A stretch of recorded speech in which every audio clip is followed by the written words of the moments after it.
Hey, folks, just getting set up for tonight. Welcome to the antechamber, the beginning, the prelude to the actual show. And we're going to start at 4 minutes and 25 seconds after we go live. And so thanks for starting to gather over in the chat room on the YouTube channel. And you're probably also going to be gathering over on the Facebook page as well. So good evening, everybody. Leslie Holker, good to see you. And Matthew, you said it's snowing there in St. Cloud?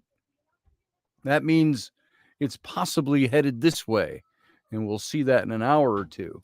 So hopefully not. It's been raining here all day. And so it's going to be in the 30s and a couple of days with 40s this week. Most of the snow's gone, which is nice.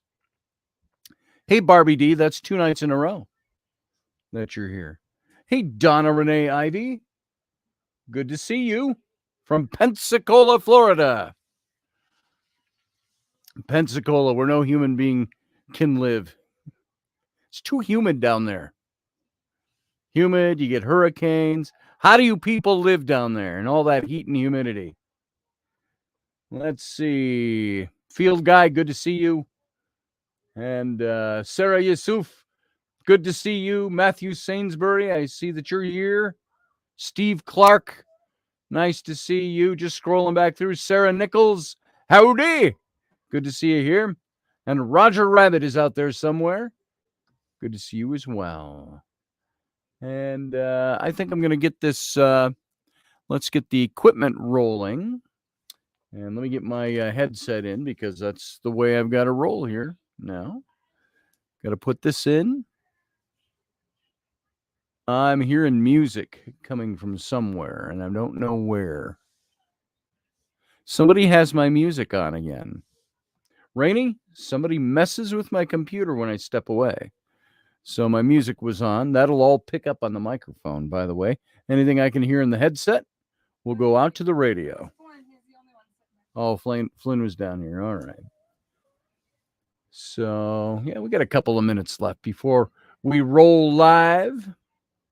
Now, I'll just remind you when we start to go live at about, I'd say right about 9:04 in a few seconds, I will go dark. So you won't see anything but a black screen. Well, you'll see the headers and stuff like that and the ads. You won't hear anything until we start going live. And I'll start playing the intro. And so don't panic, anyone. And by the way, at the end of the show, just stick around. When we go out the same way, I will go dark and then the music will play. And when we're out, I'll come back in and I'll be over on the YouTube channel. If anybody wants to stick around for a few minutes over there. And so I don't know that we have a power-packed show for you tonight. But we've got a good show. Interesting stuff to talk about. You know, they say comedy and things like that are best when you have somebody to play off of. Now, that's what Rainey said. So, yes, I've got Rainey in the peanut gallery way over on the other side of the room. So I'm sure she will be contributing in certain ways tonight. All right, we've got 9:04, so here's what we're going to do. I am going to go out. I'm going to go black and go mute, and then we'll play our intro music. So stand by.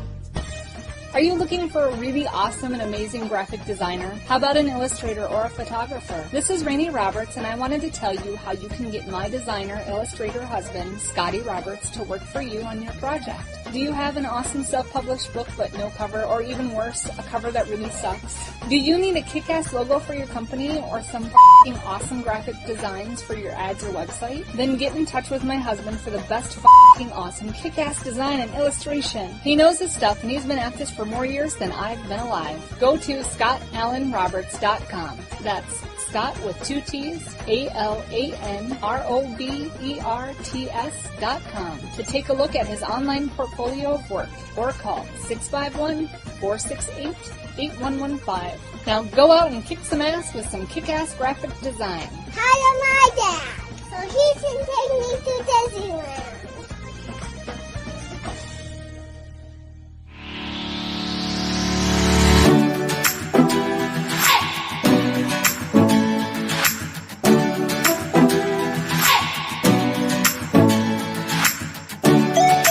You're listening to the Intrepid radio program with Scotty Roberts. Intelligent talk.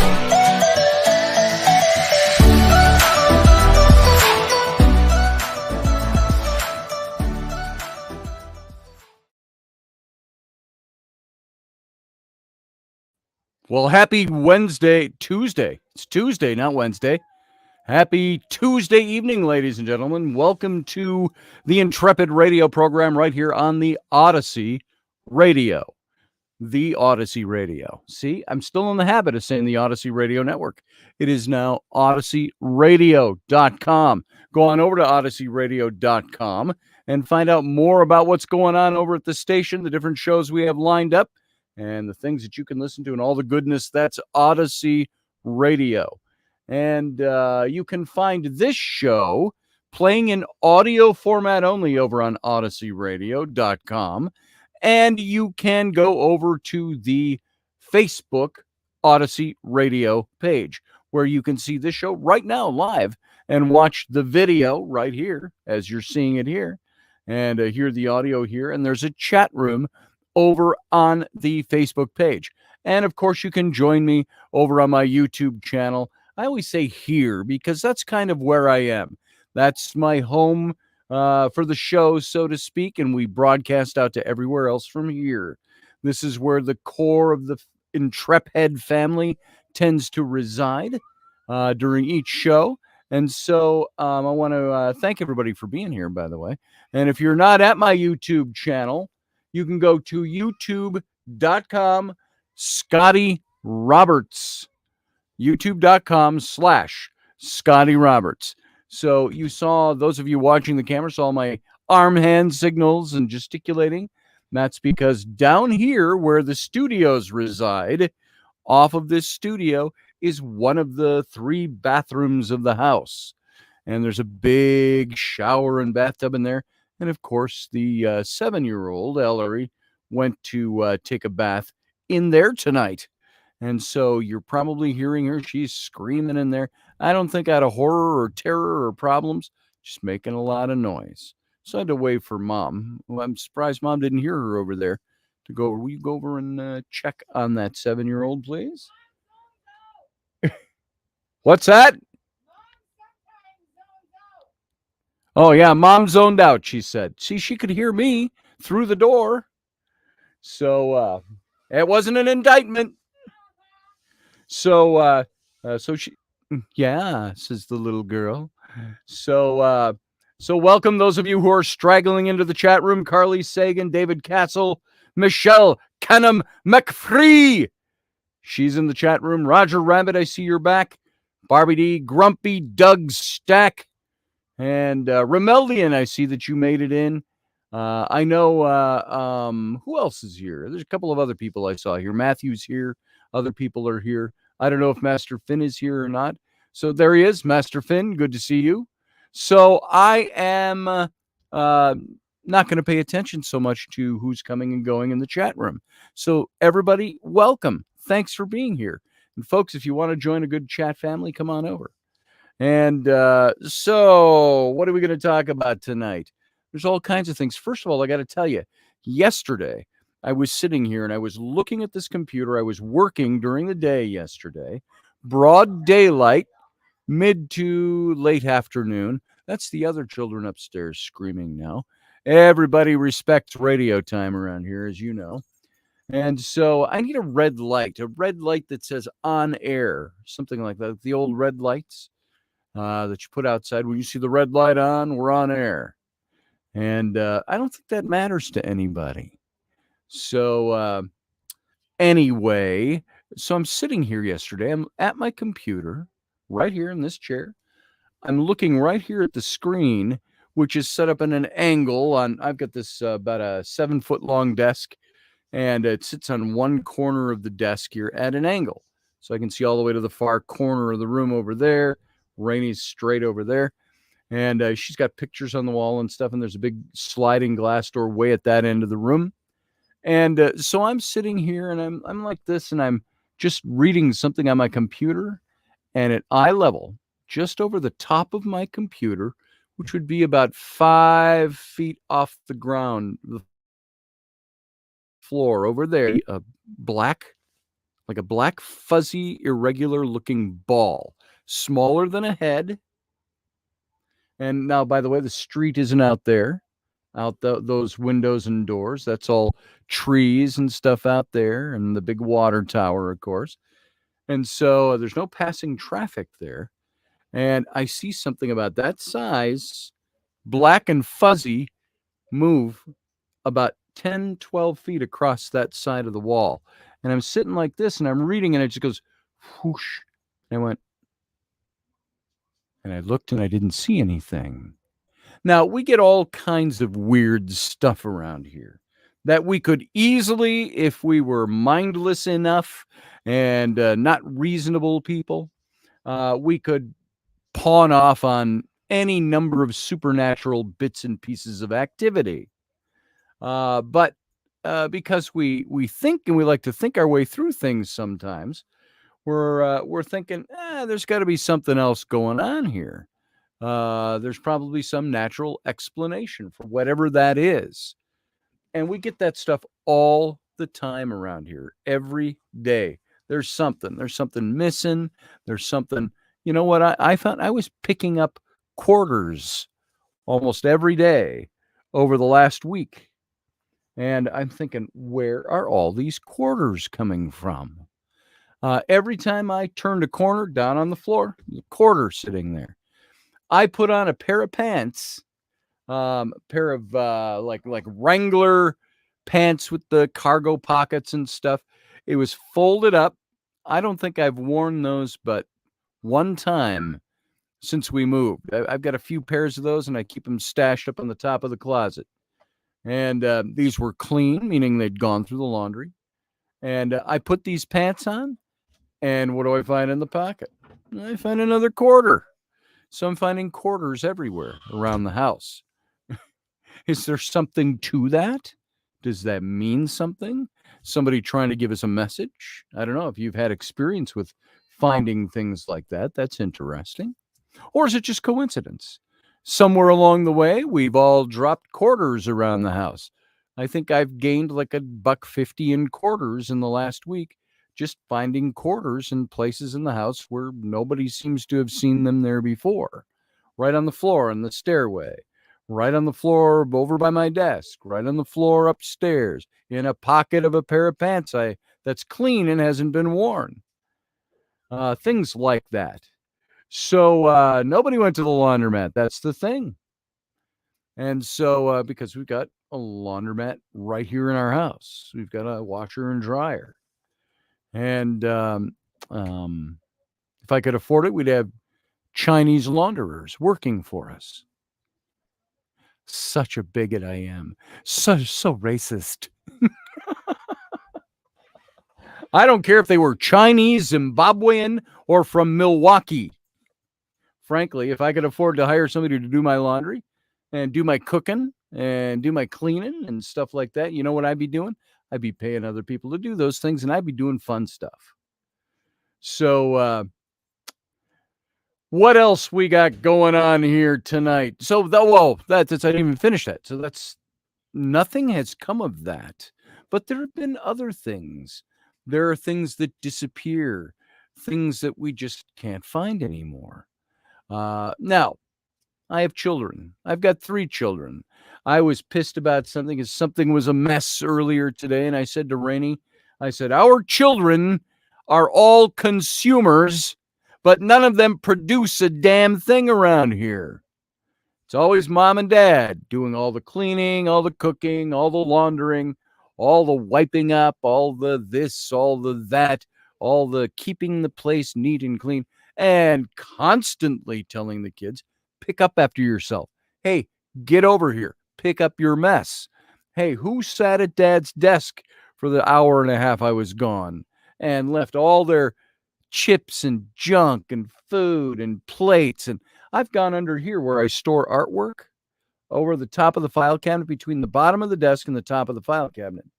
I've got stuff in there. I found plates like a week old of ravioli, dried like rocks in the bottom of bowls, shoved up under, sitting on top of my artwork. And so stuff like that. So my kids are consumers who do not produce anything. They are wards of the state, and therefore we have total control over them, the state being Rainey and me. And but you ask them to do something like, hey, can you clean up your mess? Oh, Can you wipe your own butt? yeah, really? Can you wipe your own butt? Do you know how to do that? And so we're constantly showing them what to do. Telling, and you know what? We got a 12-year-old boy, a 10-year-old girl. Those two, a 7-year-old girl, a little bit, but for the most part, 12-year-old and 10-year-old don't need to be shown how to wash a dish. Do they do it? No. So there's constantly privileges. Trust me. We know what we're doing. It's just sometimes you can't. Do we? I don't know. Do we? Yeah, I think we do. And sometimes you come off as a hard ass. Well, that's the thing too. Parenting stages, those of you who are parents out there. Leslie, I know you've been a parent. Carly, you're a parent. There's a little different situation. Some of you are a little older and have had kids. You know what it's like. There's a stage of parenting where you aren't their friend. You are their parent. They will do. It is a dictatorship. It is an absolute benevolent tyranny at certain ages of kids' lives. And it's not until they're over 18 that really you start entering that friendship stage. That is, okay, I'm still your parent, but I'm no longer the same kind of parent I was to you when you were 7, 8, 9, and 10. I don't need to govern you that way. And so we're still in that stage with our kids of, you know what? Dad's the dictator, mom's the tyrant, and you will do what we say, and I don't really give a damn what you think. One of my son, I don't want to embarrass him, but my son's favorite answers. I said, why didn't you do that thing I told you to do? And I can't stand there, by the way, and meter his work. If I'm working and I go, hey, son, I need you to go do that thing. Go get that done. And I come back after he's in bed, and I've pulled him out of bed before as a last resort and said, you did not do this thing. You need to go do that. I can't stand and watch his work, his progress. So, parents, you know what I'm talking about. I was going somewhere with that. I couldn't tell you where I was going with that at the moment, other than to say, we are constantly around here. We're in that stage with our kids. The 12-year-old's starting to get it, starting to click in a little bit, but he doesn't care. I don't care. I don't want to do that. I said, did I ask you if you wanted to do that? I didn't ask you anything. I told you this is what you need to accomplish. Mom and I are going out to do something. We're going to go shopping. We're going to go run to the doctor. We got an errand to run. We'll be back in an hour and 12 minutes. I want to see you have picked up your dishes and washed them and put them away. Not a big deal. We got that spray soap sprayer, concentrated. Pick up your dish, you pick up the sprayer, you give it a spray, you sponge it out, you rinse it, you take the dish towel, you dry it, chink, and it goes in the cupboard. I said, that way, dishes don't stack up around here. Another thing I've instituted, and I've talked about this before, just in passing, not as a topic, but socks. School mornings, my son will sit down here and bemoan his sorrowful estate because he cannot find a pair of socks. Sometimes we have to go buy new socks. Rainey buys socks. I buy socks. It's like, where'd all your socks go? I don't know. Typical pubescent 12-year-old answer. I don't know. And so we take those socks, and I said, here's a great plan. I went and I ordered multicolored safety pins. And I said, here's what we all do. So you take off your socks at night, afternoon when you get home, whatever. I said, go to your room, get your colored safety pin. So we had like 8 different colors. So Flynn is red. Flynn, go get your red safety pin and pin the toe of your socks together. Throw them in the wash, in the laundry. They'll go through the wash. They'll come out of the wash. They're still going to be pinned together with your red safety pin. So when they get all into the general populace with everybody else's socks, all the socks with the toes pinned together with a red pin are Flynn's. All the ones with the blue pin are Rowan's. All the ones with the gold pin are Dad's. All the ones with the yellow pin or the green pin, because she still hasn't chosen yet, are Ellery's. And Mom's whatever color she wants, the black ones. I don't care. Mom ain't pinning her socks together. Mom is going to pin her socks together and be a role model to your children. You're role modeling messiness, disorganization. 9. So, well, Mom's will be the only socks then that aren't pinned together. So if they're not pinned together, whose are they? Mom, who refuses to go along with the program. So anyway, things you can do to help kids be organized. And I'm not talking about white gloving anything. I don't care about that. I care about the mess. I care about everybody complaining that they can't find socks on a school morning. Well, didn't Mom ask you to lay your clothes out before bed last night? Yeah. Did you? No. Why? I don't know. Because I didn't want to. Okay. Well, don't use up my time. I got out of bed to drive you to school. And if you're going to be late, if you're going to waste my time, you know what? You get to walk to school. How about that? So blah, blah, blah, blah, blah, blah, blah, blah, blah. You get it. Field guy says the washer eats all my clothes. The frucker. Yes. Rainey should just jump in the washer. Save some water, says field guy. There you go, honey. Yeah, cool. I'll try that next time. She'll try that next time, she said. Niall Parkinson, in passing, it says, LOL, being a parent of kids is different from a parent of adults. The only difference is they'll hate you more as adults. Yeah, there it is. Well, hopefully by the time they've gotten to be adults, they've gotten over that kind of childish hatred. I hate you for telling me what to do. Yeah, well, I give you a place to live. I feed you. Can you do your laundry? I feed you. Can you pin your socks together? That'd be awfully nice. Can you pick up your clothes? Can you, if you eat in the living room watching TV, can you pick up your plate and put it in the sink? At least make it to the kitchen with the thing? Adults are supposed to be able to understand that. So, kids, we're still working on them. So, there you go. There, I got out my bile and vitriol for the night.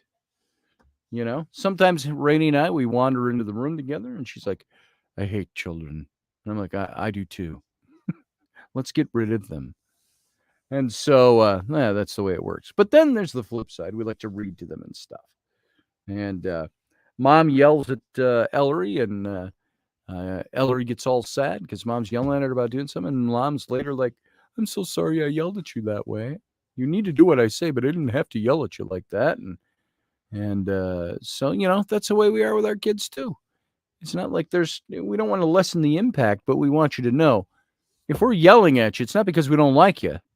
It's because we love you and we want you to, well, the developing character thing usually comes second to keep your mess out of the way. I like tranquility. I like peace. I like clean. I like neat. Doesn't have to be white glove. It's just got to be, it's got to be picked up because you got 5 people living here, taking up the space. Look what I found. That's the book I was looking for last night. And so I found this. I want to read this to you before we get into the meat of our show. I wanted to read this to you last night. This is a quick read. This is done by Lemony Snicket. Do you recognize that name? He wrote the Series of Unfortunate Events books back in the mostly the late 90s and the early 2000s, I believe. And it's illustrated by John Clausen. But this is a really good book, and it's about fear of the dark. And this is the main character, by the way. That's the main character's look at all the grit on that book reflecting. That is the main character, Laszlo, or is the main character the dark? You be the judge. So I want you to hear this book. Here is the your nighttime story for tonight before we get into the meatiness of the show. And it starts, with illustrations like that, 2-page illustrations, like that one. That's before the book even starts. I keep yanking this headset out of I'm going to take it out because I don't need it right now. Nobody's talking to me. So the dark. All right. Laszlo, the book starts. You can see how easy a read it is. Laszlo was afraid of the dark.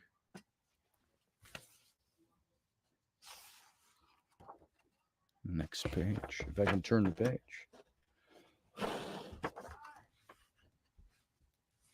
The dark lived in the same house as Laszlo, a big place with a creaky roof, smooth, cold windows, and several sets of stairs.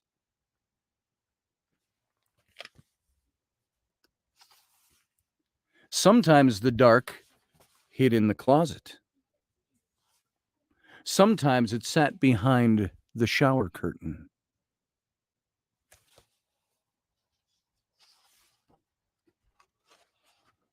But mostly, it spent its time in the basement. All day long, the dark would wait in a distant corner, far from the squeaks and rattles of the washing machine, pressed up against some old damp boxes and a chest of drawers nobody ever opened. At night, of course, the dark went out and spread itself against the windows and the doors of Laszlo's house. There's the basement door hanging open. But in the morning, the dark would be back in the basement.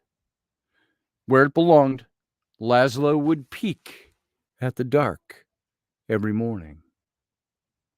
"Hi," he would say. "Hi, dark."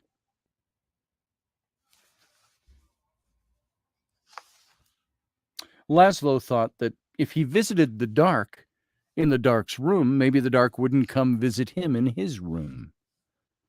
But one night, there he is. He's in bed in his room with his nightlight on. But one night, and he's got his flashlight too there with him. It did. "Laszlo," the dark said in the dark.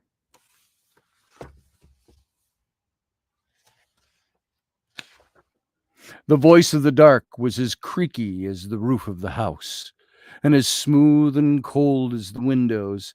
And even though the dark was right next to Laszlo, the voice seemed very far away. "What do you want?" asked Laszlo. "I want to show you something," said the dark.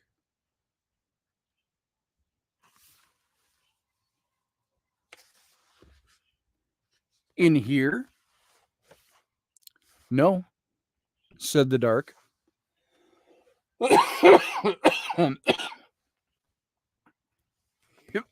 Here? No. No. Sorry. No chance for cough switch there. No, said the dark. Downstairs.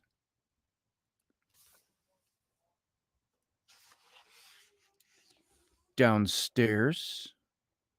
Yes, said the dark.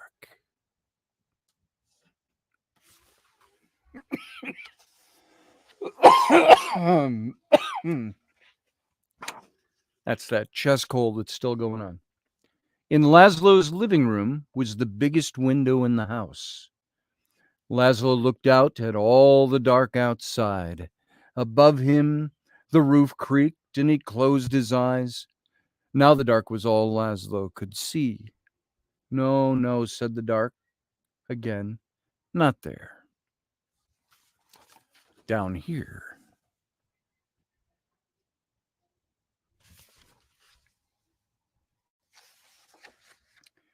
In the basement? Asked Laszlo.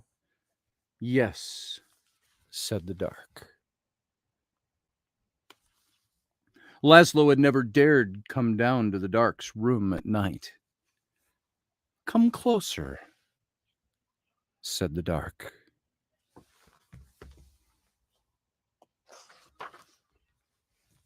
Laszlo came closer.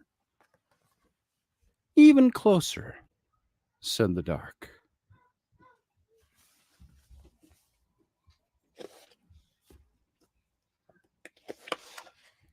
You might be afraid of the dark, but the dark is not afraid of you.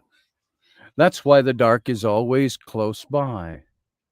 The dark peeks around the corner and waits behind the door, and you can see the dark up in the sky almost every night, gazing down at you as you gaze up at the stars. Without a creaky roof, the rain would fall on your bed. And without a smooth, cold window, you could never see outside. And without a set of stairs, you could never go into the basement where the dark spends its time. Without a closet, you would have nowhere to put your shoes. And without a shower curtain, you would splash water all over the bathroom. And without the dark, everything would be light, and you would never know if you needed a light bulb. Bottom drawer, said the dark.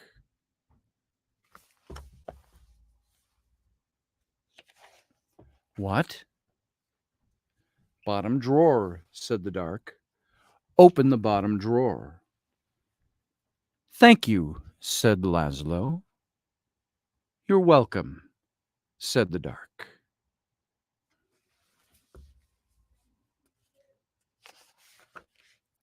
By the time Laszlo got back into bed, the dark was no longer in his room, except when he closed his eyes.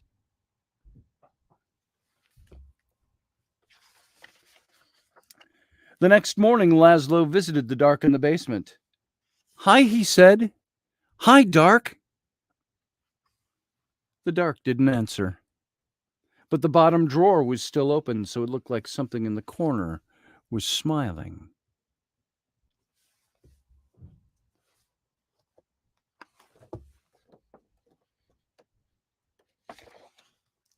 The dark kept on living with Laszlo, but it never bothered him again.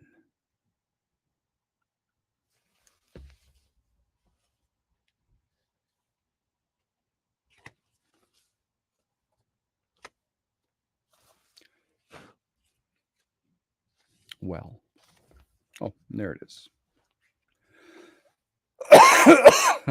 That was it. So that is the book, The Dark. It was written in 2013 by Lemony Snicket, back cover. That's a good book. If you've got kids, you can read them that book if you've never read that before. I like this book because it was very helpful, believe it or not, in its very overly simplistic way of talking to my kids about the dark. Wow, I almost can't conduct myself without a cough button these days. So Whew. Sorry about that.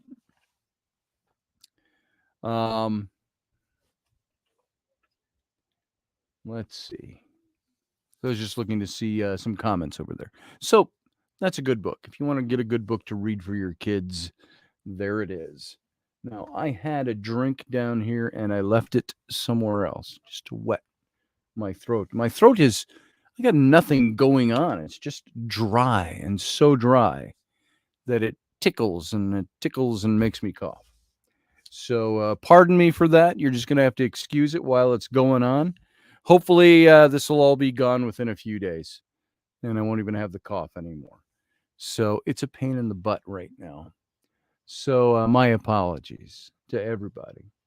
Just pretend we're in a conversation. We're sitting in my room. We're talking. We're reading, and I have a cough. So Rainey's is almost gone, but she still gets the cough and jags too. So anyway, moving on. Tonight, we were going to get back into talking about this whole love of self thing. And I'm not talking in a materialistic way, in a selfish way, in a narcissistic way. I'm talking about the kind of loving of self that's necessary to function and to function well in society. Not just society, it takes society out of it. That's almost a pet answer to that. How to function with each other, how to function with people. There are certain things we have to do, certain ways we have to think, certain ways we have to act out what we think. We have to learn to trust ourselves and our own thinking, and to trust what we're doing and to have confidence in that. And that led us up to last night. We were talking about relationships, what it takes, what kind of self-esteem it takes to be in a decent relationship. And believe me, it takes knowing yourself. It takes trusting yourself to be in a good relationship. And we're working our way up to the workplace and how it works while we're working out in the world with other people. We kind of left off talking about we know we're doomed. When we know we are doomed ahead of time, we have to behave in ways to make reality to conform to our quote-unquote knowledge. I already know this. I'm already doomed ahead of time, so I have to conform reality to my knowledge of what's out there. And so we're anxious when there's a dissonance between our knowledge and the perceivable facts. And since our knowledge isn't to be doubted or questioned, we're supposed to trust our knowledge.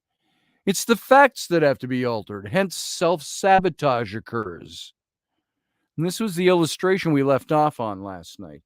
A man falls in love, the woman returns his feelings, and they marry. But nothing she can do is ever enough to make him feel loved for longer than a moment. Is the problem hers or his, by the way? He is insatiable.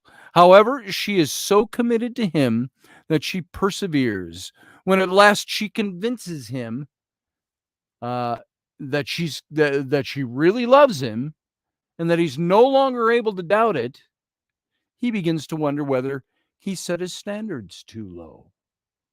It's the kind of person he is. He wonders whether she's really good enough for him. Eventually, he leaves her, falls in love with another woman, and the dance begins all over again. Everyone knows the famous Groucho Marx. And he had that joke. He said that he would never join a club that would have him as a member. And that's exactly the idea by which some low self-esteem people operate their love life. If you love me, obviously, you're not good enough for me. Only someone who will reject me is acceptable enough an object of my devotion. That's the way some people think. Now, they might not articulate those words, but that's in essence what they do and how they fulfill their lives. A woman feels compelled to tell her husband, who adores her, all the ways in which other women are superior to her. When he doesn't agree, she ridicules him. The more passionately he worships her, the more cruelly she demeans him. Finally, she exhausts him and he walks out of their marriage. She's hurt. She's astonished. How could she have so misjudged him? She wonders, and soon she tells herself, I always knew no one could ever truly love me. She always felt she was unlovable. And now she's proven it to herself. She became a self-fulfilling prophecy. The tragedy of many people that I know, people you know, some of them are us. The tragedy of many people's lives is that given a choice between being right and having an opportunity to be happy, they invariably choose being right. And that's the one ultimate satisfaction they allow themselves, rather than to be happy. A man knows that it's not his destiny to be happy. He feels he doesn't deserve to be happy. And besides, his happiness might wound his parents, who've never known any happiness of their own. But when he finds a woman he admires and who attracts him, and she responds, he's happy.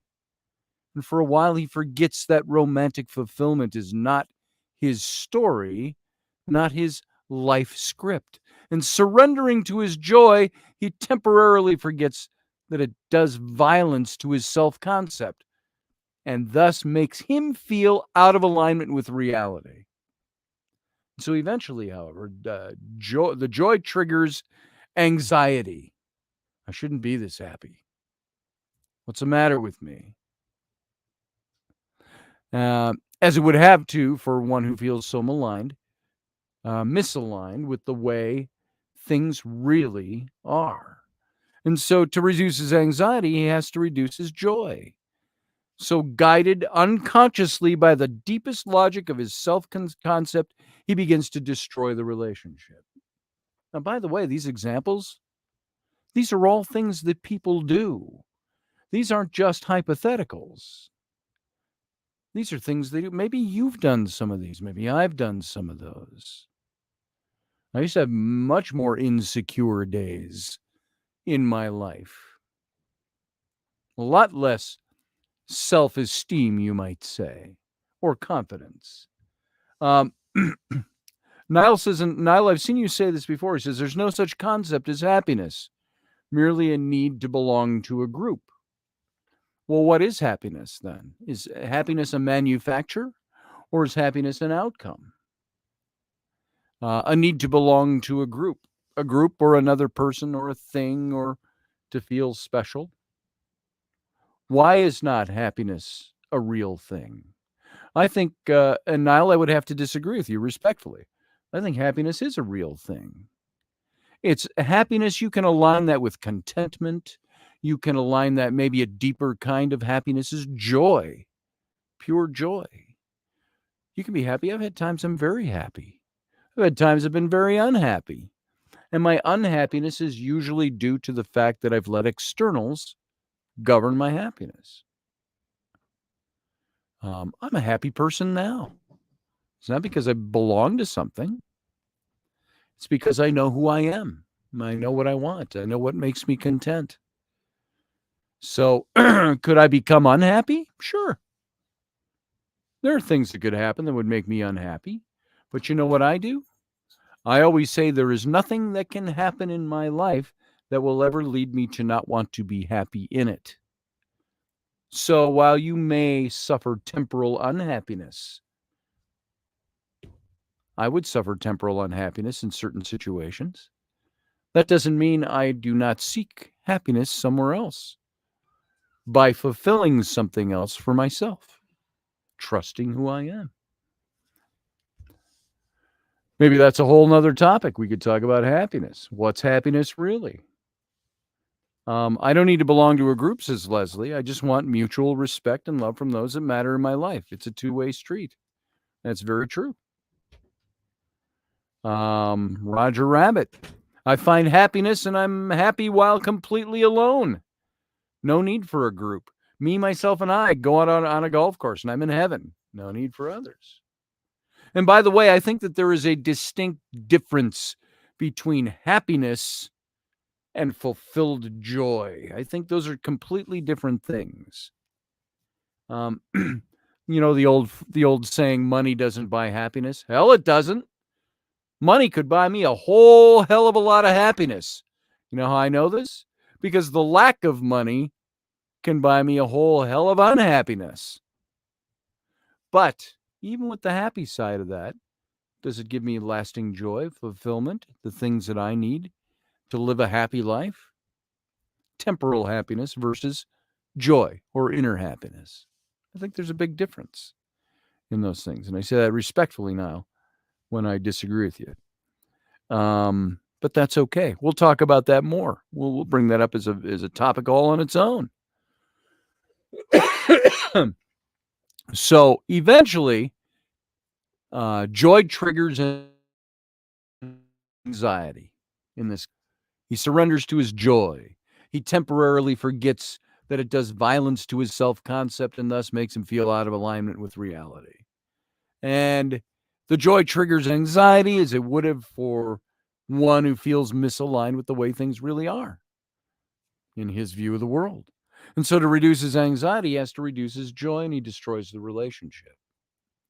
One way or the other. It may not be conscious, this destructive pattern.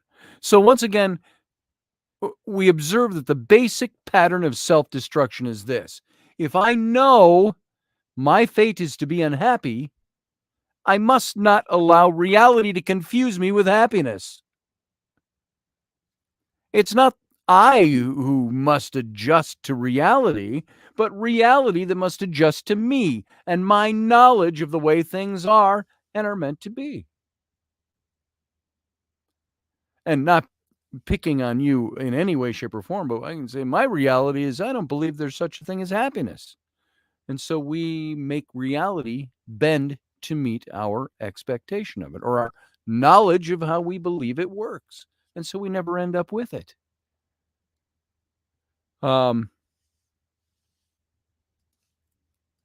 Matt Finn says hyper-contextualizing raw emotions is never a good thing. I agree with that statement.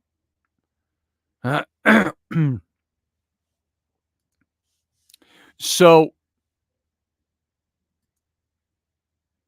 as we, I got all kinds of things popping up in front of my screen. Sorry about that. I must have hit a button somewhere. And I started opening up videos and everything. Sorry about that. So, when we observe the basic pattern of self-destruction, if I know my fate is to be unhappy, I can't allow reality to confuse me with happiness. Now, note, that is not always necessary to destroy the relationship entirely. As in the vignettes I just gave you, last night and tonight, these little vignettes, it may be acceptable that the relationship continue, providing I am not happy. I can't be happy in this, we've decided. So I might engage in a project called Struggling to Be Happy or Working on Our Relationship. And I may read books on the topic. I might participate in seminars, attend lectures, or enter psychotherapy with the aim announced of being happy in the future. But not now, not today. The possibility of happiness we keep telling ourselves in the present is too terrifyingly immediate. What is required for many of us, paradoxical though it may sound, is the courage to tolerate happiness without self-sabotage. You got to tolerate the happiness when you know it can be there without sabotaging it along the way. Happiness anxiety is very common. Happiness can activate all these internal voices we have saying, I don't deserve this, or it's never going to last, or it doesn't exist, or I'm riding for a fall, or I'm killing my mother or father by being happier than they ever were, or life is not like this, or people will be envious and always hate me, or happiness is only an illusion, or nobody else is happy, so why should I be? These are the things that we tell ourselves. And so what's required for many of us, paradoxical though it may sound, is the courage to tolerate happiness without self-sabotage until such a time as we know loss, that we lose the fear of it and realize that it won't destroy us and need not disappear. And one day at a time, I tell people that I talk to, and I've been told many times, see if you can get through today without doing anything to undermine or subvert your good feelings. And if you fall off the wagon, don't despair. Pull yourself back up and recommit yourself to being happy. And such perseverance is self-esteem building. And further, we need to confront those destructive voices, not run from them. Engage them in inner dialogue. Challenge them to give their reasons. Patiently answer, refute the nonsense. Dealing with them as one might deal with real people, and distinguish them from the votes of our adult self, the voice of our adult self. And Niall says happiness is the exclusive reality of the mother and child relationship. Okay, let me see where you're going with that. I disagree with it on its surface. Let me see where you're taking that, Niall. We strive for happiness after that, at the detriment of ourselves. We'll fail. This is what I'm talking about. We think we need to strive for happiness by doing all these overt things. We don't just experience it and trust ourselves to have it and enjoy it and do the things. We have all these hurdles and roadblocks along the way that with a cognitive mind we construct. I think happiness is always there. It's that we thwart it from the beginning. Why do we do that? Because we're all broken people. We all have our things that prevent us. And that's why all those little vignettes I gave, those different kinds of examples. That's what we do to ourselves. But happiness is there. I think it goes beyond a mother and a child. So let's look at the workplace. How much time we got left? We got about 4 minutes left. So maybe we can't get into the workplace. So we won't. Let's not go in there tonight because I'm going to start cracking open a can of worms and leave it hanging because I've got more vignettes I want to look at here and other things. I think our view of happiness, and I'm not isolating you out here, Niall, it's just you talked about this. I think our view of happiness is dependent on what we want to have, what we want to strive for. We want to define happiness as either a thing that's attainable or a thing that is unattainable, a thing that exists or a thing that doesn't exist. And I think I've always said life is entropic. Left to itself, life will decay into nothingness. It's like I say, you leave the dishes unwashed for a day, you got 2 days of dishes to do tomorrow. You leave them unwashed for a week, you got a week's worth of dishes to do, and you've probably run out of clean plates and cups and forks. You leave them go for a month, and you've got a jungle growing in your kitchen. I think it's the same way with happiness. Happiness is there, but left unattended, left with carrying on with it with every way we can find in the book to sabotage it from working or justify why it doesn't exist or work, it's going to turn into that jungle of unwashed dishes. So Niall says, happiness is not the birth of a child or a new job or meeting an old friend or getting married. Happiness is capable of producing despair if you don't have it. And by the way, I would agree with you. Happiness isn't the birth of a child. Happiness isn't a new job. Happiness isn't meeting an old friend or getting married or having drinks with a buddy. That's not happiness. Those are the things that we do and we allow to happen because we have happiness, because we want to perpetuate happiness. Happiness is what we bring along with us, not something that 2 pints with an old friend produces out of nothingness, out of the ether. So I would agree with you on that. I don't think happiness can produce despair. Negativity and anger produce despair, says Carly Sagan. And there's lots of questions here, and there's lots of great things to get into. But right now, we've got less than a minute of the show left, and so we can't get into it right now. If you stick around in the chat room, maybe we can talk about this a little bit. But this is great organic conversation, perhaps for tomorrow night's show. Say goodnight, because we're almost done. And so, folks, I want to thank you all for being here. We've got, like I said, less than a minute to go before the show is over. So we got to do our exit strategy here tonight. I want to thank you for being here. I want to thank you for coming along.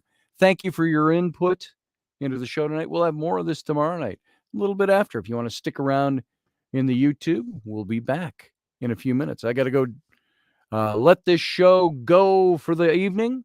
So live long and prosper. And we're going to take a 23-hour break, and we'll be right back.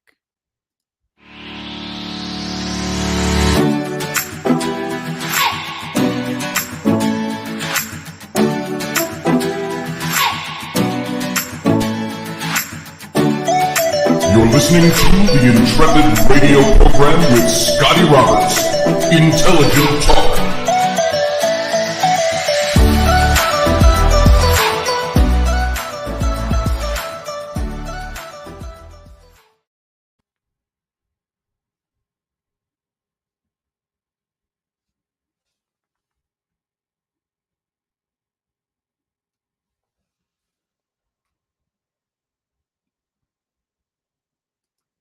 All right, folks, we are free and clear of radio. So it's just us here in the chat room. I do believe it hangs on over on the Facebook chat room as well, and the Facebook channel. But we're over here in the, and I have no way to just drop the Facebook. So I think we stay up as long as somebody else doesn't usurp it and take it over. So there you go. Some good conversation tonight and some good things to think about. Niall brings up some good points. Professional hand signals and whatnot, says Master Finn. Yeah, that's right. And Sean is going to miss the after party. Where'd Sean go? Did you have to go, buddy? TC and have take care and have a good night. I've never typed in shorthand. It's just not my thing. So I have to get used to reading it when it's there. Hey to Andy Leslie, by the way. People are saying. That was Barbie D. Steve Clark, Doug, if I can get all the wood cut up, I'll try to bring a good sized load down to you. Oh, that's nice. So you guys all... Matthew Sainsbury says, thanks, Scotty. Glad you mentioned in one of your happiness programs, Russian-Ukrainian crisis. This is very stressful. And I'm sure it is. It's not stressing me out because I'm not there. It does stress me a little to know what's going on in the world, but we tend to be isolated from things. The problems we're having in this country are not due to Russia attacking Ukraine. That's for sure. The after party, Michelle Cannon-Free, that's right. It's where we let our hair down, take our clothes off, and have pints. Today, I put up a little thing that I had heard Tucker Carlson say.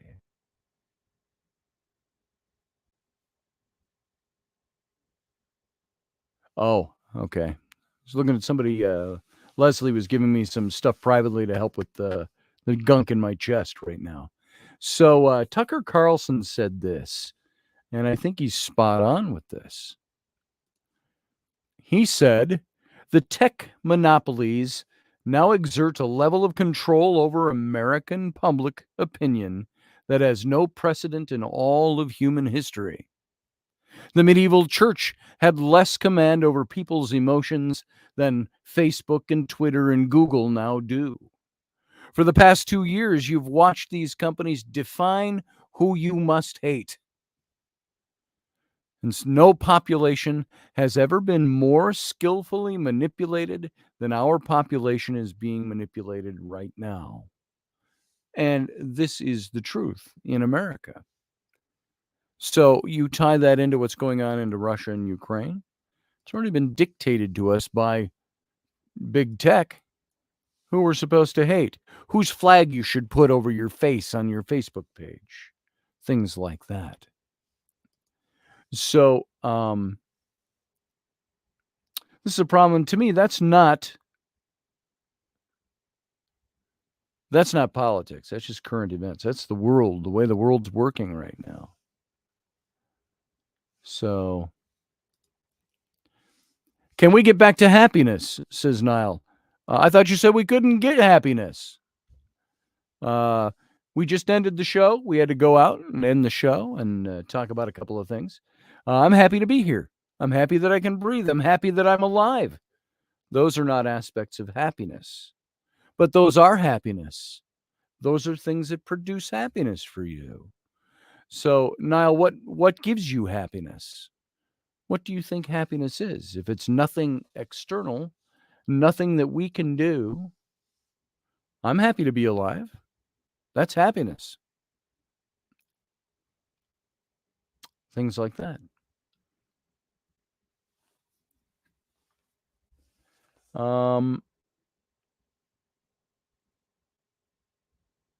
So, and I think not having happiness is really just something we force happiness out of our lives. There's a reason.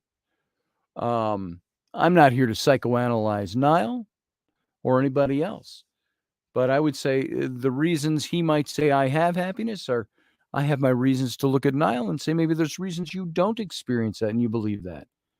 Because happiness for you is pain. What causes you pain? What causes you? It might not be pain. It might be something else. You can define it by other words and semantics. What is it about happiness that makes you not think it's real? Those are the things that are preventing happiness, I think. Happiness comes from understanding death. That's one aspect, perhaps, of happiness. And know who is with us when that happens. Happiness is individualistic and open to interpretation. I'm happy we're speaking. I am too. I'm happy you're here. I truly am. Happiness comes from understanding death, you said, and to know who's with us when that happens. That's one aspect, maybe. That's one thing to be happy about. Perhaps. What do you derive happiness from? What is happiness? Carly says you should be happy for every breath you take. You should be happy you're here. You should be happy you're alive. My child could die at any second. So how are those not aspects of being happy? I think if I could jump ahead of Niall there, I would say, well, what would happen to your happiness if your child did pass? That's, I think, what Niall is getting at a little bit. Happiness is loving life for the moment, says Steve Clark. I can go along with that. Being in the moment. Being aware of the moment. Niall says, but as a concept, happiness does not exist. How do we define it if we don't have a concept of it, though? See, this is where I'm not quite following you, Niall, because I'm not thinking on the same train that you're thinking. So you have to have a concept of happiness to know how to define what it is. If you couldn't define it and you didn't know what it was and there were no words for it, you would still have it, just undefined. So I'm not quite sure I'm following your line of thinking. And it's not deliberate.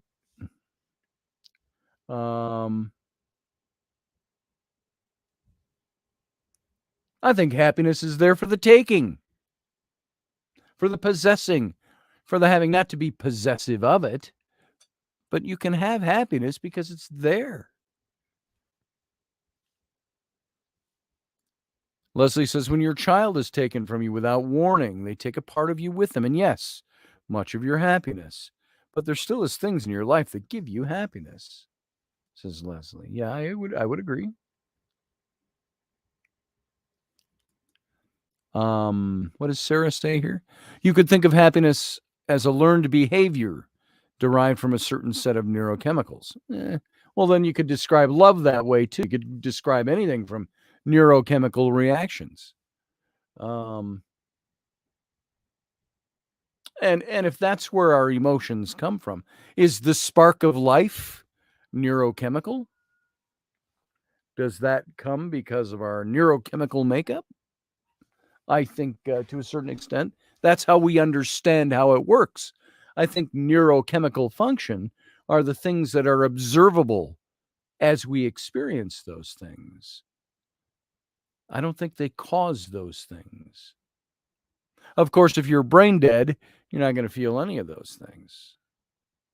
So, the concept of happiness was given a name, happiness, in terms of a name or a belief system, says Niall. Well, I think you could call it, whoopity-doo-dah. I have whoopity-doo-dah. Doesn't matter what you call it. It's you're giving something a name that exists. If it was some sort of nebulous flotsam that had no substance, it's hard to name that. We call it happiness. It's just semantics. It's our words that we use. The definition we've given it. Apple pie is happiness, says Morgan Snow. Yeah, it can be as simple as apple pie. It can be the birth of a child. It can be loving somebody. It can be giving of yourself to a worthy cause. It could be somebody, it could be traveling. It could be standing on a mountaintop overlooking a vista. There's all kinds of things that can be happiness, that create happiness for us. But the point I've been making all through this little mini-series is that we can put stops on that happiness. We're the ones who sabotage it. If a given thing that could provide happiness is something you deny allowing to give you happiness, that's not because happiness doesn't exist. It's because you're saying, to me, it's like the atheist. Because an atheist says there is no God. Does that mean there is no God? Or does an atheist say there is no God for me by choice? I choose to believe, if you will, or accept that I cannot prove the existence of a God. You make it as scientific as you want. An atheist is somebody who says there is no God for me. He can't tell me there's not a God for me. Otherwise, he would be as dogmatic as the religious people who says there is. So he can't tell me what I want. So an atheist simply says no God for me. That doesn't disprove the existence of a God.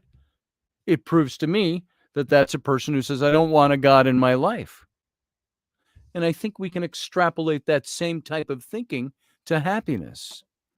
I would think if you do not believe there is happiness, it's not because it doesn't exist. It's because you say, I have roadblocks to happiness in my life. I have been here and here and here and here and here and here, and I have never seen happiness work. Therefore, ergo, it does not exist. But perhaps that lack of attaining that happiness has to do with the roadblocks we put up internally. We are atheists to happiness. And so we choose for there not to be happiness. It doesn't exist. And because I believe it doesn't exist, it's not a real thing.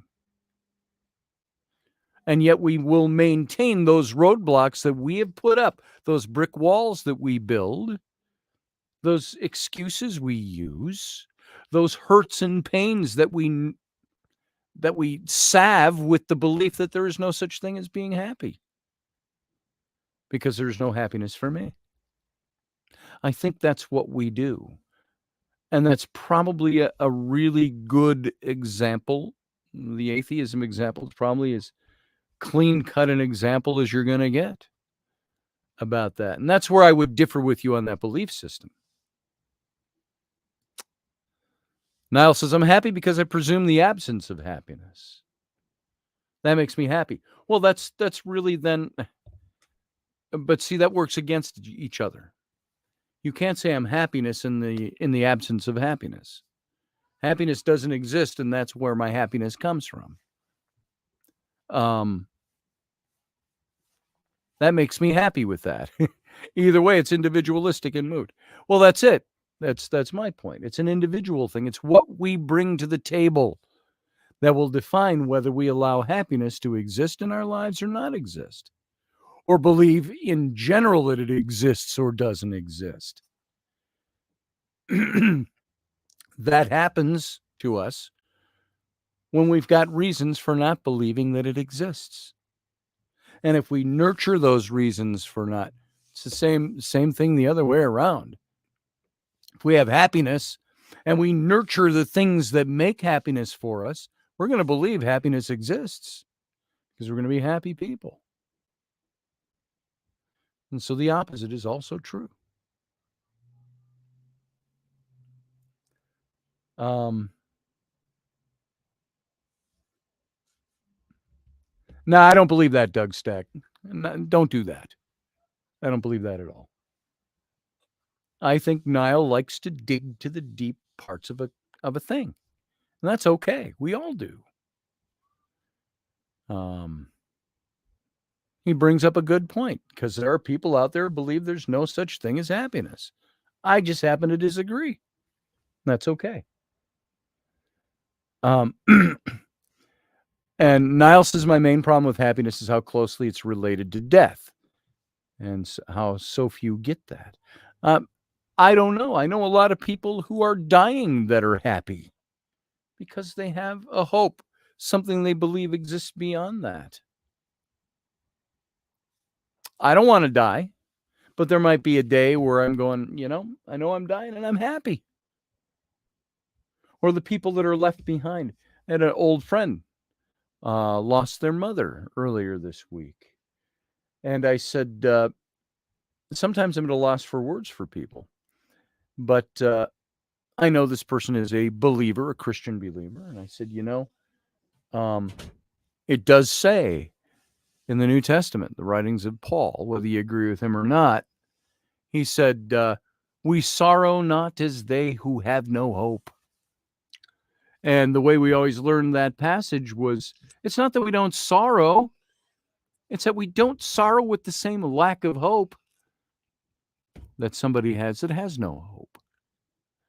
And so, is there sadness that's counter happiness that happens to us when somebody dies? Sure there is. And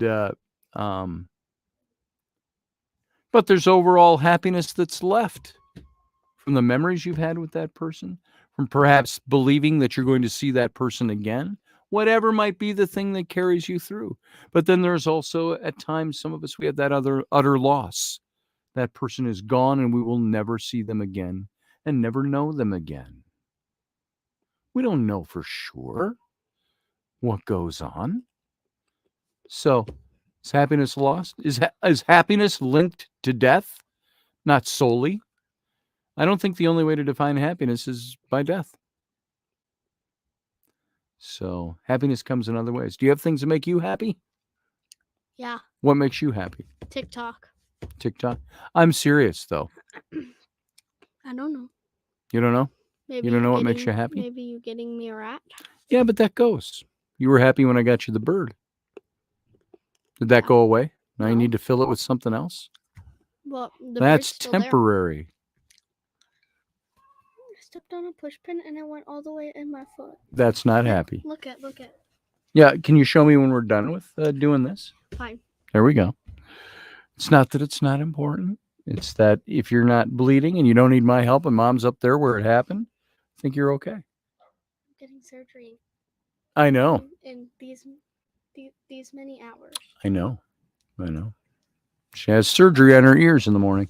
In 8 hours. So, yep. Johnston says, Johan says, I know for sure, Scotty. I saw my neighbors after they died. We do live on. Yeah, I know that too. I don't always understand what form it's going to take. But I know that there is certainly life after this life. What that looks like, not positive. So, deep thoughts with Jack Andy. That's right, Grumpy Stack. Sending you positive, peaceful, and healing vibes for your surgery tomorrow. Rowan, Carly Sagan said that. So, 10-year-old going to get some, what we would call minor surgery. Getting my adenoids removed, my sinuses drilled. Drilled clear, old tubes. tubes taken out of her ears from when she was a little. What do you need? Those fall by themselves. They're putting tubes that will last like. Oh, they're putting more in? Yeah. Oh, okay. Well, we'll report in tomorrow night on how she did. So, Matthew Sainsbury says on happiness, there's a video I watched today that had a monkey and a dog, and the dog was looking at the monkey, picking at the monkey, and suddenly the monkey took a stick and struck the dog on the head. And that was funny. Well, there you go. I'm going to go finish cleaning my room. Okay. Hey, Rowan, says Uncle Dave. Hi. So, happiness is a beer by the fire. So I'm only half happy now. So are we unhappy when there's no beer and there's no fire? What makes happiness last? If happiness is a real thing, if it's not a real thing, transient or inviolable, where does it go when we're not doing the things that make us happy? There you go. I have always considered happiness to be that temporal thing. You know how I use the two lines? It's like, this is the way when I was in ministry, we used to talk about the love of God. We'd say there's two different kinds of love. There is, I'm trying to remember what we called it. I said there's a static line, one linear line, and I said that is positional love. So I said there's positional love and there's experiential love. Apply this to happiness. There's positional love. It is that solid line, that straight line that's unwavering, unmoving. That is like the horizon. That is your linear, solid, positional love. God will always love you, is the idea. You can use it in marriage. I will always love my wife. But then there's that experiential love that overlaps it, that goes like this. It's a roller coaster. It's like it comes and goes. There's that love that we experience toward God that is messed up by experiences of life. But that's us changing, not the linear line of love. That linear, solid, positional love. Our position is one of in love. The experience comes and goes. It's up and down, high and low. We're angry at each other. Sometimes the love dissipates. But then it comes back as you get out of the funk and so on. You know what I mean? It's an overall picture. It's a simplistic illustration. So we've got positional love and experiential love. And I think happiness is the same way. We've got positional happiness, which I would more call joy, that inner peace, that inner knowing, that inner joy. And happiness is the experiential. It's the light stuff on the surface that goes up and down. If that's what you mean, Niall, when you say happiness doesn't exist, maybe it doesn't. Maybe that's the temporal thing. But the lasting happiness and joy is what's always there, despite the experience that makes us go up and down with it. So, Niall goes on and says, I guess happiness can be defined as a sudden as a sudden and unexpected connection between one or two people to be explained spiritually or even conventionally. I don't believe we can live happiness. Well, see, I think that's happiness in a relationship. Does that affect my happiness in my work, in my art, in my craft, in my self-esteem, the things that make me who I am? What makes me happy when there isn't somebody I'm in love with? I don't think it takes death or being in love with somebody to experience happiness. What do you say, Dave Potter, out there? You always have words of wisdom. Oh, there it is. Happiness is a physical manifestation of the soul shining through. Well, there you go. That's a very spiritual understanding of happiness. I get that. Happiness doesn't depend on other people, says Sean Stroik. I'm happy in nature. There you go. Yeah, I don't need other people to be happy. I like to be happy with other people. I don't need other people to be happy.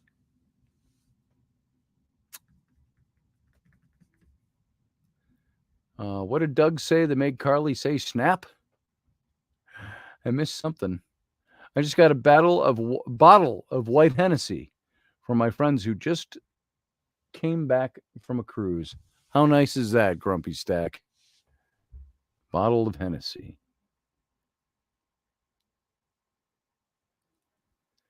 So,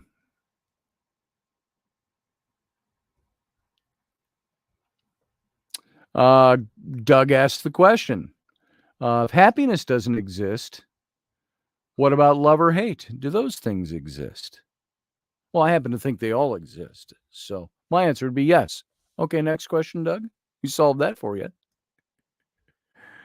So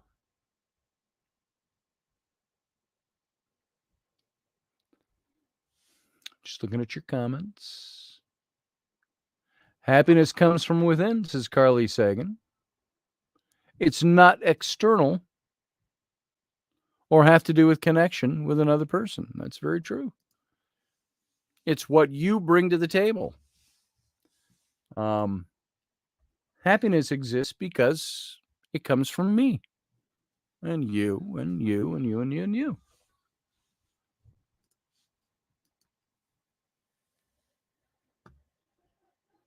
You can say there are things that make you happy. If I just asked you, just without being in context of this kind of a radio communication, said, "Hey, what makes you happy?" Pizza makes me happy, or long walks on the beach, whatever it might be. We have all these different answers for what happiness is, and those things exist as we put the power into them. We give them power. I think when happiness goes away, it's because we take its power away. It's dependent on what we bring to the table.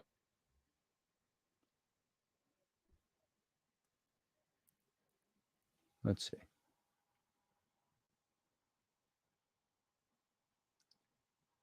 What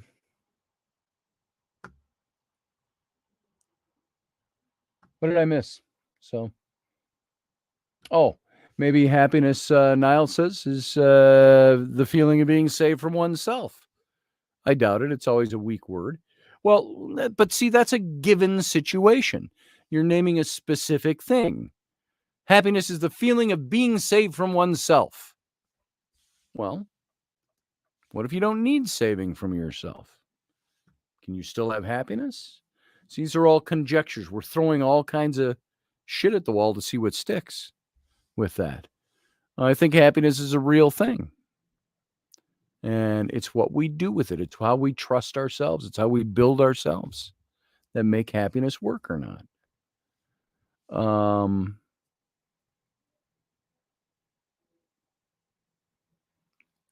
Let's see. See what else. Carly says triggered yet again, but that's clearly the end goal here. So I'll just ignore from now on. Not sure what I missed something in there, Carly. So you're only triggered if you want to be. It's like I say offended. Can't offend me. You know why? Because I have to appropriate offense to be offended. Same thing with happiness.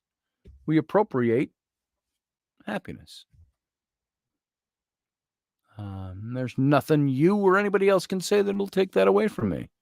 Are there things you can do to steal my happiness? Sure. But it depends on what I put my happiness in. So,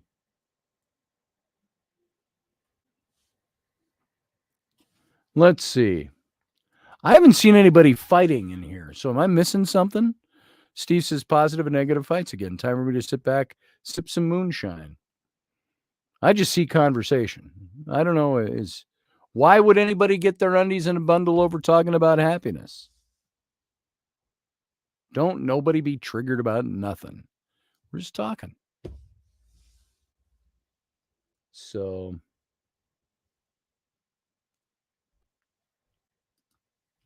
let's see. Those remarks about happiness, true side, it doesn't deserve the attention.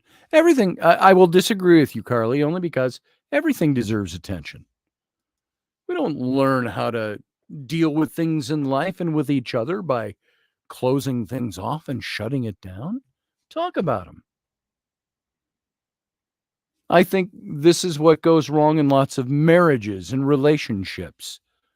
When it's like, talk to the hand. We don't talk about things. And when you don't talk about things and work out things and hear each other out and learn from each other, then it stagnates and there's nowhere to go. So I think talking about it's always good. I don't know. I don't feel you say not when the goal is to steal the entire show's attention. Again, not to call you out, Carly. Love you. You know this, but I'm going to ask you. Do I feel like the show's been stolen? It's my show. Do I feel like somebody's trying to steal attention? No. I believe somebody's got legitimate things they want to say and questions they want to ask. I've had some people call the show. I've had people in the show in the chat room that talk a lot more than what Niall said tonight. I don't see Niall as trying to do anything evil or bad. He's got his own point of view. Let him. And we're talking about it. We're addressing those things. That's all. Use them as springboards for conversation. So I don't see the attention of the show being diverted unless anyone out there listening to the show has reason to believe it's being diverted. And you focus on that. And when you focus on that, you're missing what me, the host of this, my show, is saying. Because you're focusing on what you think somebody else is trying to do.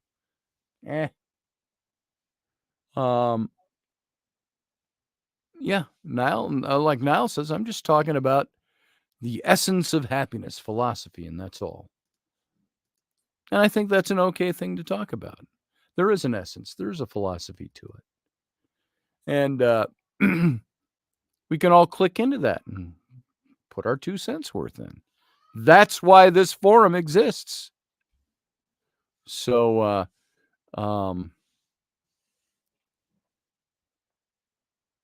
love is the meaning of life, said Dave Potter. That's very true. So, there we go. Good night, Matthew Sainsbury. Good. Thanks for being here, brother.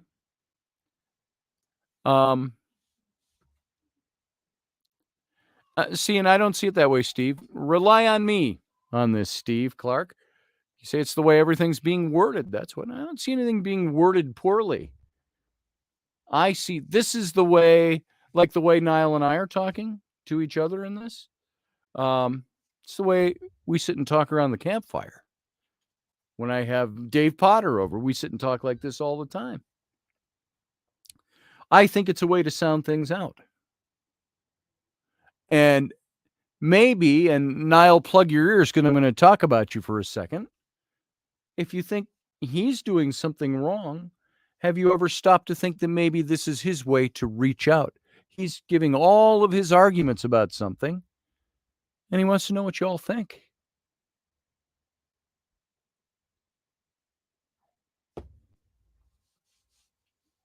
Not telling me he's usurping too much time. If he was, I'd have let him know, or I'd have cut him off. If I thought he was being abusive anyway, I don't think he is. I think we're all just talking about this stuff. We've all got our questions. Some of us are more convinced than others about things.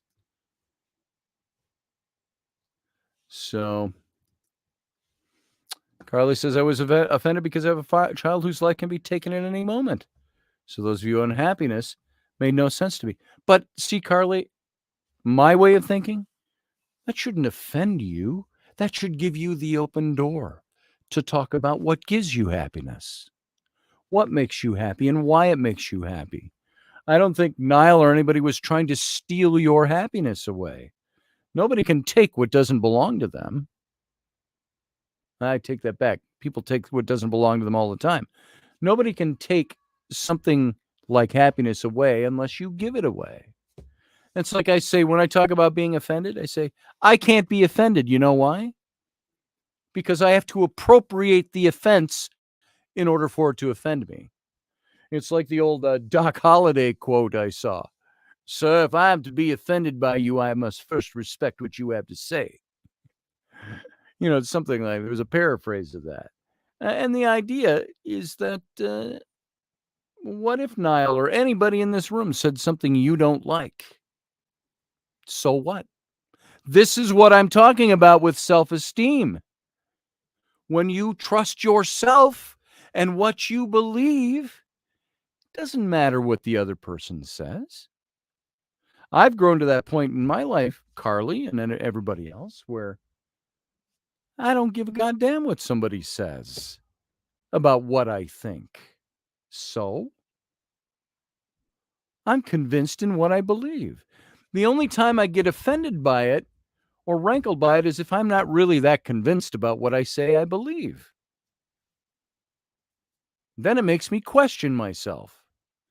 And then I wonder, so I don't know if that's the point you're coming from, but when somebody asks questions or poses a lot of questions or even many questions on the same thing, I don't have a problem with that. As long as I see I have a forum to present what I think and what I believe. And there's a two-way street, a two-way conversation. So don't be offended by any of this. Be happy that there's a forum here where you can express what makes you happy. That's a beautiful thing. So,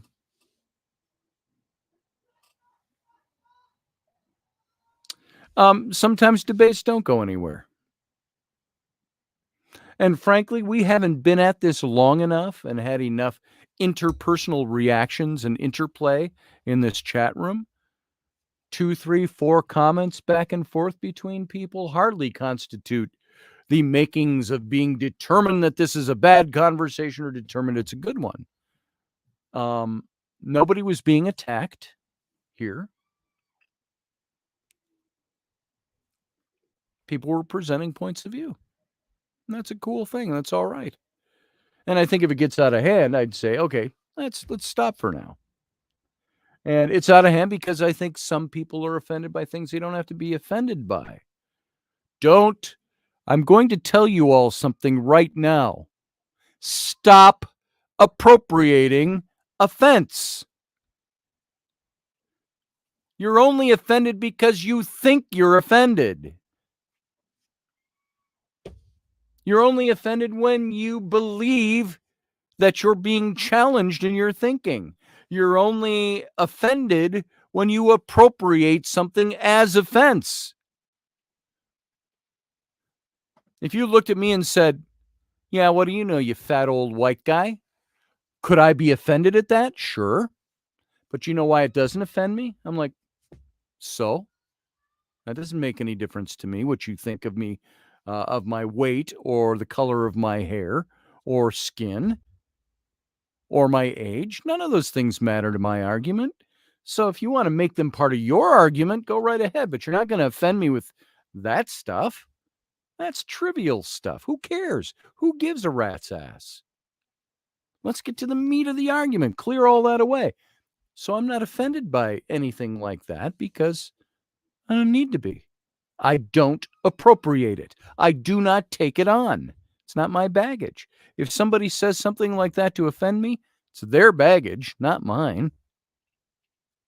If somebody's got to talk that way to somebody else, or talk them down to them, or talk nasty about them, it's not your problem. It's the person delivering it. It's their problem. So you move on. You go, so what? It doesn't matter. It doesn't change my thinking. So I can pretty much survive and abide anybody's nastiness. So what? Unless they're nasty to other people and demeaning. Nasty and demeaning and abusive are different than having a different point of view or trying to express and overexpress your point of view. That to me is not offensive. Even Niall says, never said anyone was not entitled to happiness. Was offering my own opinion on happiness as a concept. I do like this stuff. I do like talks like this. I like us to talk these things through. And I'm going to say, I want to tell you something. Don't nobody tune me out here for a second. Listen to this. I'm going to tell you something. If the mode of conversation in this chat room offended you tonight, I'm trying not to point anybody out. If it made you mad in any way, if you think it was not good, I'm going to say you are looking at it wrong. And you need to make adjustments yourself, because this chat room was all about trying to air opinions and talk about them. You don't have to agree with somebody's opinion. You don't have to convince them to change their mind about anything to have a decent conversation. So I want you all to think about what you think about expressing these things and hearing people out. I think this is something we all need to do. And I love you, Niall, and I love you, Carly, and I love you, Doug. I love you, Steve, and everybody else in here. I appreciate the fact that you're all here. But I'll be goddamn that I sit and watch my friends all go, well, here goes what's his name again. Let's point the fingers at him. Let's just jab him in the eye if we could, if he was right in front of me. Goink, goink. Hey, you're the problem. Have you ever stopped to think that maybe you're the problem for pointing out that somebody else is a problem? And I'm not trying to pick on anybody here. I'm talking in generalities. Don't let somebody else's point of view dictate how you act as a good, decent, happy person. How quickly can Niall or anybody steal somebody's happiness by saying it doesn't exist and then arguing his point? And the converse is true too. So I'm not defending Niall. I disagree with Niall, if you couldn't tell. But that's okay. We had a conversation about it.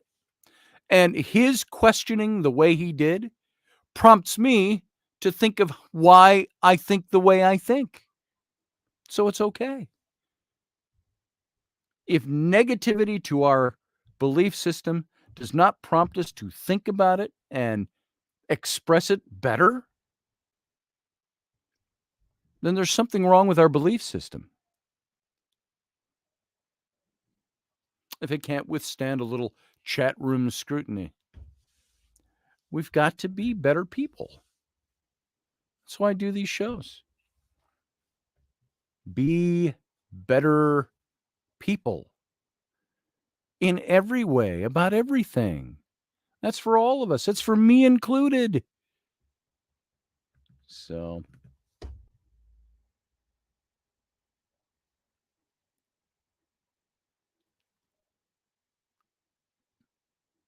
there you go, Grumpy. It's all your fault. Yeah, let's have a scapegoat. It's Doug.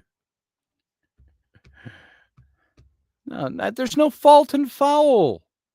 That's what we don't get. There's no fault and there's no foul. There's conversation. And there's either we're open to things we don't agree with or we aren't open to them. We talk about stuff That is how we learn. That is how we grow. That's all I got to say about that. And that makes me happy. So there it is. What are you sipping, Sean? Sean say, all happiness is fault. There it is, Sean. Yeah, Steve, you can call me tomorrow. I should be around most of the day. Save space for me with bourbon. With bourbon, he says.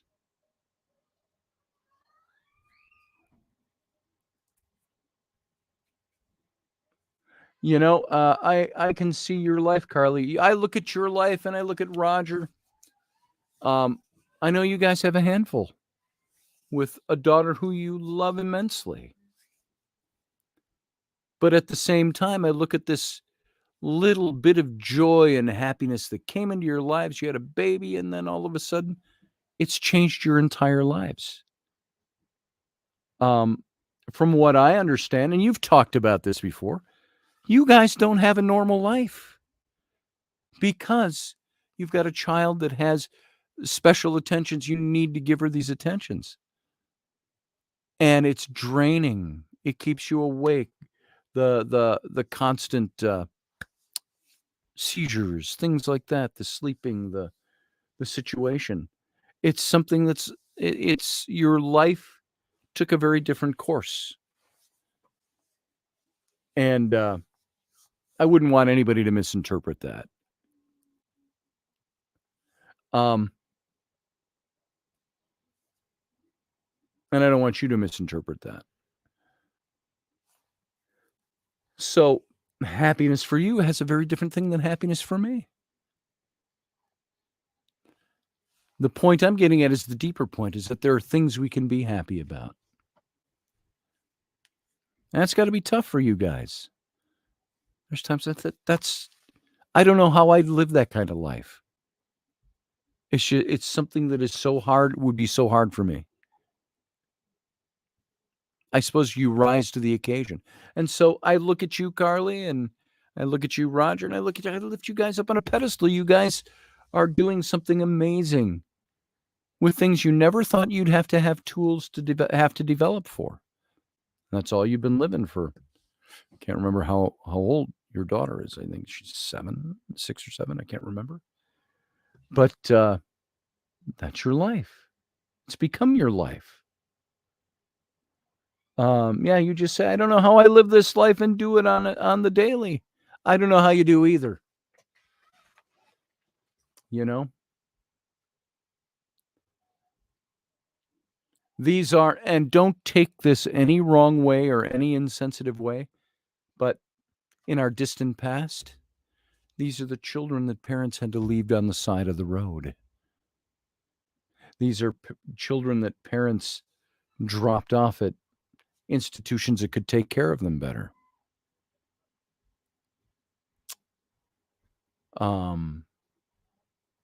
These are the children that parents who couldn't cope with it had to find a different way to cope with it.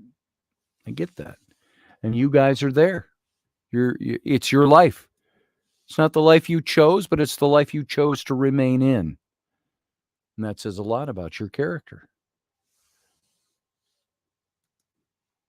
Roger says, Scotty, in your dealings with the paranormal, do they seem to find happiness? Or are they stuck in between, searching for happiness to finally move on? I think we hear all the horror stories about the ones that are stuck without the happiness. I know that there are some paranormal situations that it's happy. I've run into some people and known of some situations where they're able to finally identify a ghost or to speak to a spirit, and that spirit is just happy to be there. We had in one of our houses, somebody said Travis Thorpe, some of you know who he is. He had come to our house and he says, I just see there's an old couple here in your house. He says they were farmers in this area. So we lived out on the, we had not a lot of acreage. We had 4 acres in the woods. And he said, I don't see anything malevolent or anything like that. He says, It's people that are happy to be here. And they're happy that you know that they're here now. And so, yeah, I think some of that exists. Probably more than we think because we capitalize on the negative stories more than anything else. Just happy to know we're here. It's like the story in The Sword and the Clay. Wilbur's brother was blown to bits by a German mine. And he came back and he whispered in his ear, "Get your gear and follow me," and saved his life from dying from a German bomb. That's Wilbur's take on it, his story. His brother had said before he died, "Hey, if I don't make it back, I'll try to find a way somehow to come back and whisper in your ear." That's exactly what he did. Was he an unhappy spirit? No. He was a spirit who was happy to be able to save his brother's life.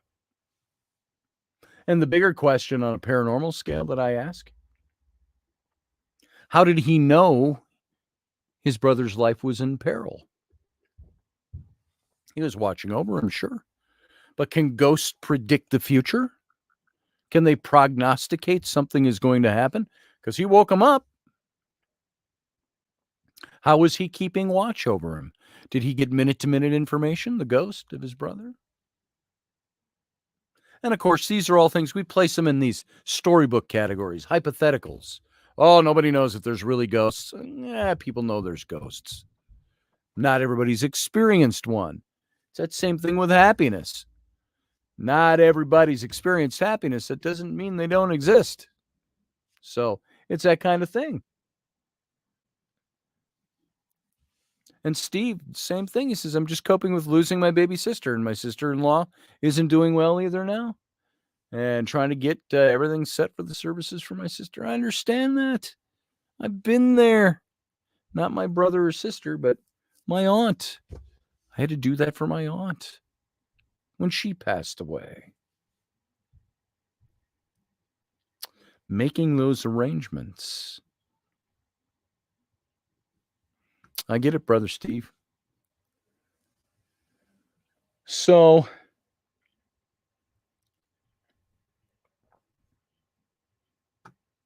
yeah, grumpiness doesn't exist. I agree with you, Grumpy Stack. Grumpiness is what we manifest. We make it happen. It only happens because we make it happen, not because it has a life of its own. So, folks, we could probably go on for a long time tonight.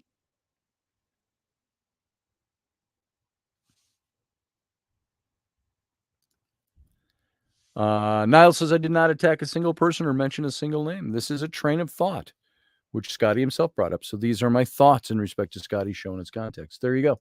I agree with that. Niall was just asking questions. If anybody thinks, see, you know what I think we do? Some of you had some bad experiences with Niall in the past. And you will continue to gauge him by your bad experience with him. I think we need to not do that. This is what I talk about. Folks, listen to me. Look into my eyes.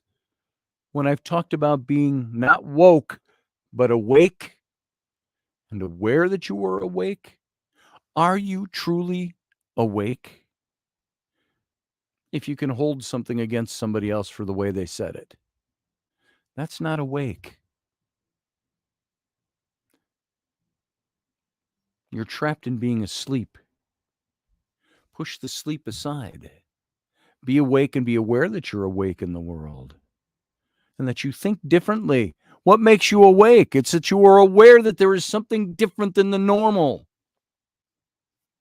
Don't be normal.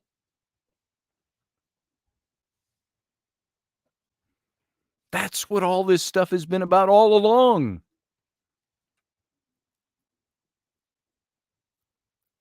I don't think anybody was attacked in here tonight at all. So anybody who thinks they were, hush now.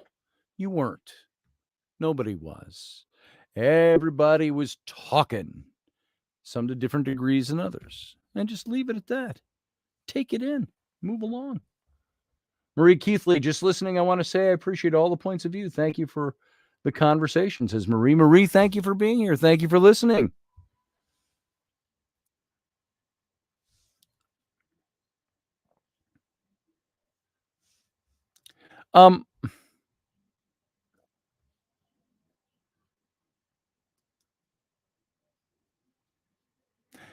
Carly, if I can offer up something, because we're all talking in the open here, I would say statements like never said you did.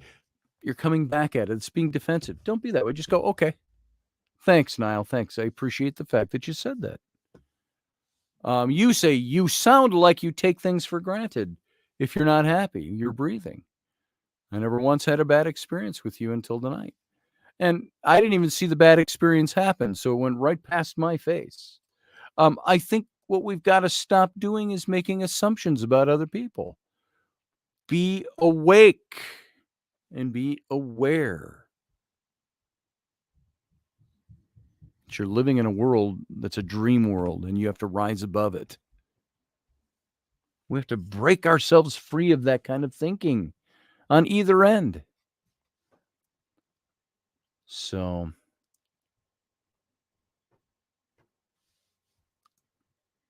well, I think Scotty Hartz was flirting as we gazed into each other's eyes with that passion. Did you see my nostrils flare? Isn't that part of flirting? So, I used to be a notorious flirt, by the way. I used to be able to do it really well. Then I got old. So, flirting doesn't work as well when you're old. Then it's like, oh, look at that cute old guy. Thank God I haven't reached cute old guy status yet. I'm just that in between. I'm dirty old man stage now. I'll be a cute old guy in a couple of decades. We'll give it. Yeah, the red nose flaring. Look at that. And that pisses me off about growing old, too. Thinning white hair and a red nose. What the hell is that? Nobody told me there'd be days like these. Strange days indeed. Most peculiar, mama. Strange days indeed. So, creepy old man, that fits. Yeah, creepy old man. Yeah. Oh, daddy likes it when you move like that. I used to do that to Rainey. She'd go, will you stop? I go, oh, daddy likes it when you walk naked through the room. There it is. What can you do? You got to live with it. I can't reverse it. So, anyway. Folks, I gotta wind this down, mostly because I'm still sick. I'm tired. I'm exhausted. I woke up last night. I went to bed right after the show last night. I was in bed. So I was so wiped out. Body wakes me up at 3 a.m, and I lay awake trying to get back to sleep, up and down, up and down. Finally, okay, I get up. I give in. I get up at 5 o'clock. I was awake the whole time. And make coffee. Come down here. I took a shower, got dressed, came down here, had coffee, worked away on several different things on my computer. And around about 9 o'clock in the morning, I was like, oh, man. And it hit me again. I went up and laid down. I got up at I don't know what time. 1 o'clock, 1:30, 2 o'clock. So it's like I slept half of my night again. Late morning, early afternoon. And so now, I said to Rainey about an hour before the radio show, I said, I don't know if I'm going to last for the radio show. I'm exhausted. And it's this thing, whatever this is, it's tapping me. And so I can't wait for this thing to pass because it's just wearing me. It wears me down. And Makes me tired all the time, and then I can't sleep. Go figure. So, Doug's calling me at 3:32 a.m.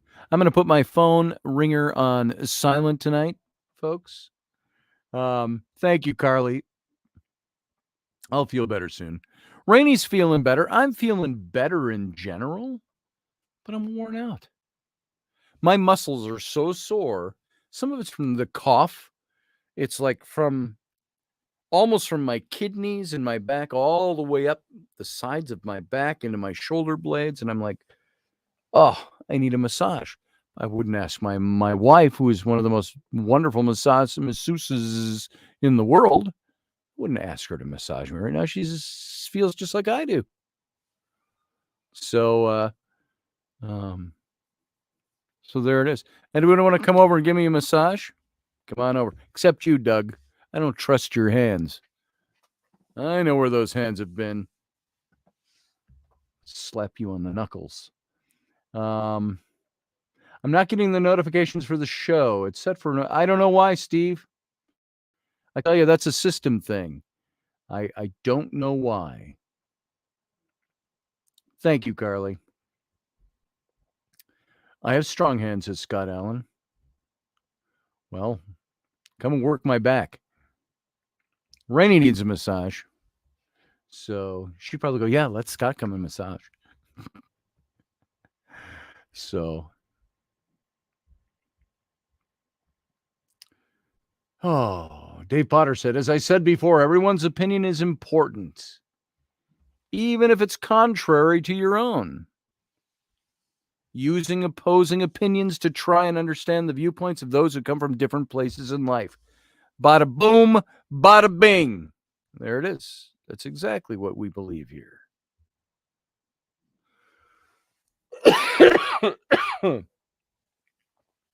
Yeah, social medias are doing, platforms are doing major shadow banning right now.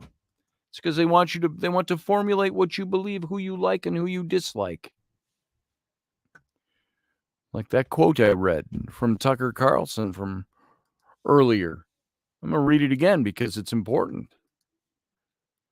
He said, the tech monopolies now exert a level of control over American public opinion that has no precedent in all of human history. The medieval church had less command over people's emotions than Facebook and Twitter and Google now do. For the past 2 years, you've watched these companies define who you must hate. And no population has ever been more skillfully manipulated than our population is being manipulated right now. And this is the truth. And we all experience that.